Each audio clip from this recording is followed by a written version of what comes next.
مدینہ منورہ میں حضور پاک صلی اللہ علیہ وسلم کی مسلمانوں میں بھائی چارگی، جیسا کہ میں حضرت محمد مصطفیٰ صلی اللہ علیہ وسلم کی سیرت مبارکہ کو بیان کرنے کی کوشش کر رہا ہوں، تو جس طرح رسول اللہ صلی اللہ علیہ وسلم نے مسجد نبوی کی تعمیر کا اہتمام فرما کر باہمی اجتماع اور میل و محبت کے ایک مرکز کو وجود بخشا، اسی طرح آپ صلی اللہ علیہ وسلم نے تاریخ انسانی کا ایک اور نہایت تابناک کارنامہ انجام دیا، جسے مہاجرین و انصار کے درمیان مواخات اور بھائی چارے کے عمل کا نام دیا جاتا ہے۔ ابن قیم لکھتے ہیں، پھر رسول اللہ صلی اللہ علیہ وسلم نے حضرت انس بن مالک رضی اللہ عنہ کے مکان میں مہاجرین و انصار کے درمیان بھائی چارہ کرایا۔ کل 90 آدمی تھے، آدھے مہاجرین اور آدھے انصار۔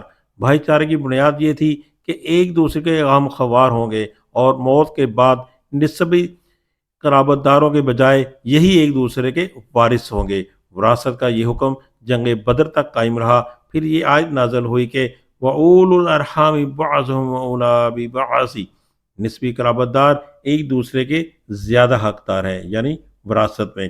تو انصار مہاجرین میں باہمی توارث کا حکم ختم کر دیا گیا، لیکن بھائی چارے کا عہد باقی رہا۔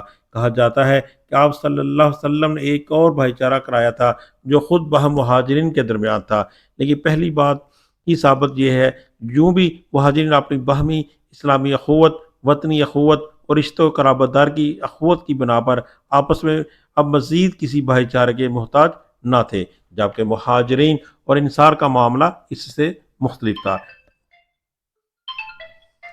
اس بھائی چارے کا مقصد، جیسا کہ محمد غزالی نے لکھا ہے، یہ تھا کہ جہلی عصبیت تحلیل ہو جائے، حمیت و غیرت جو کچھ ہو اور اسلام کے لیے ہو، نسل، رنگ اور وطن کے امتیازات مٹ جائیں، بلندی و پستی کا معیار انسانیت و تقوی کے علاوہ کچھ اور نہ ہو۔ رسول اللہ صلی اللہ علیہ وسلم نے اس بھائی چارے کو محض کھوکھلے الفاظ کا جامہ نہیں پہنایا تھا، بلکہ اسے ایک ایسا نافذ العمل عہد و پیمان قرار دیا تھا جو خون اور مال سے مربوط تھا۔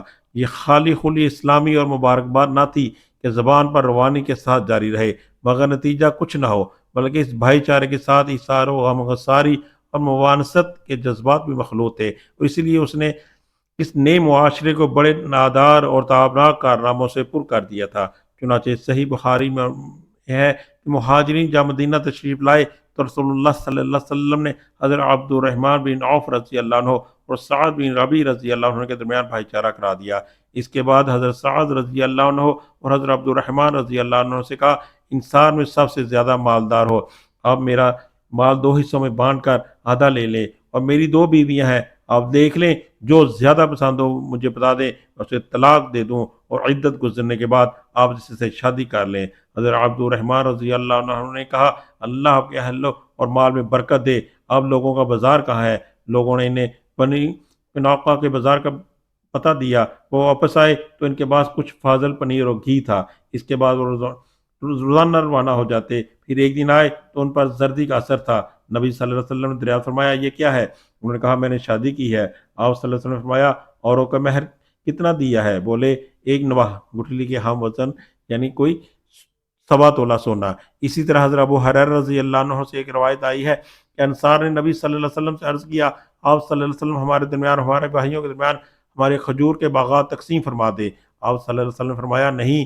انصار نے کہا، تب آپ لوگ مہاجرین یہاں ہمارا کام کر دیں اور ہم پھل میں آپ لوگوں کو شریک رکھیں گے۔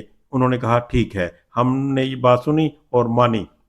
اس سے اندازہ کیجئے کہ انصار نے کس طرح بڑھ چڑھ کر اپنے مہاجر بھائیوں کو اعزاز و اکرام کیا تھا، اور کس قدر محبت، خلوص و ایثار و قربانی سے کام لیا تھا، اور مہاجرین کی اس کرم و نوازش کی کتنی قدر کرتے تھے۔ چنانچہ انہوں نے اس کا کوئی غلط فائدہ نہیں اٹھایا، بلکہ ان سے صرف اتنا ہی حاصل کیا جس سے وہ اپنی ٹوٹی ہوئی معیشت کی کمر سیدھی کر سکتے تھے۔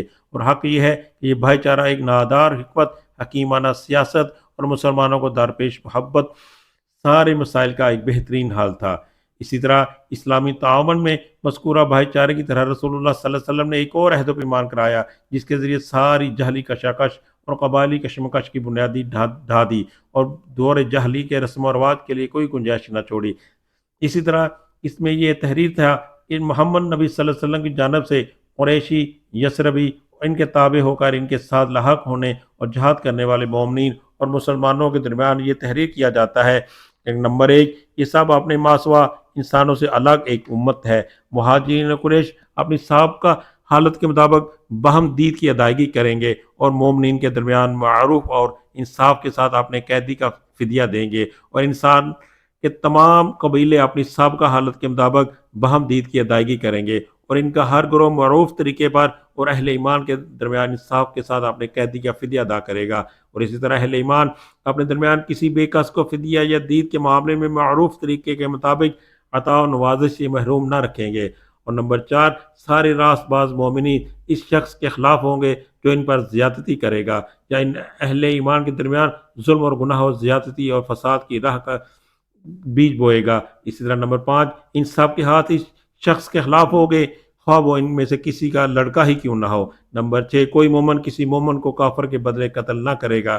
نمبر 7، کسی مومن کے خلاف کسی کافر کی مدد نہیں کی جائے گی۔ نمبر 8، اور اللہ کا ذمہ عہد ایک ہوگا، ایک معمولی آدمی کا دیا ہوا ذمہ بھی دوسرے مسلمان پر لاگو ہوگا۔ نمبر 9، یہ یہود اپنے پیروکار ہو جائیں، ان کی مدد کی جائے گی اور وہ دوسرے مسلمانوں کے مثل ہوں گے، نہ ان پر ظلم کیا جائے گا، نہ ان کے خلاف تعاون کیا جائے گا۔ نمبر 10، مسلمانوں کی صلح ایک ہوگی، کوئی مسلمان کسی مسلمان کو چھوڑ کر قتال فی سبیل اللہ کے سلسلے میں مصالحت نہیں کرے گا، بلکہ سب کے سب برابری اور عدل کی بنیاد پر کوئی عہد و پیمان کریں گے۔ نمبر 11، مسلمان اس خون میں ایک دوسرے کے مساوی ہوں گے جسے کوئی فی سبیل اللہ بہائے گا۔ نمبر 12، کوئی مشرک قریش کی کسی جان یا مال کو پناہ نہیں دے سکتا اور نہ کسی مومن کے آگے اس کی حفاظت کے لیے رکاوٹ بن سکتا ہے۔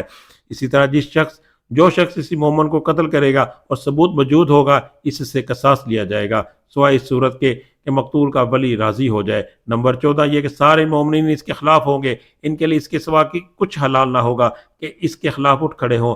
نمبر 15، کسی مومن کے حلال نہ ہوگا کہ کسی ہنگامہ برپا کرنے والے یا بدعتی کی مدد کرے اور اسے پناہ دے، اور جس کی مدد کرے گا یا اسے پناہ دے گا، اس پر قیامت کے دن اللہ کی لعنت اور اس کا غضب ہوگا، اور اس کا فرض اور نفل کچھ بھی قبول نہ کیا جائے گا۔ اور آخر میں فرمایا، تمہارے درمیان جو بھی اختلاف رونما ہوگا، اس سے اللہ عز و جل اور محمد رسول اللہ صلی اللہ علیہ وسلم کی طرف پلٹایا جائے گا۔ وما علینا الا البلاغ۔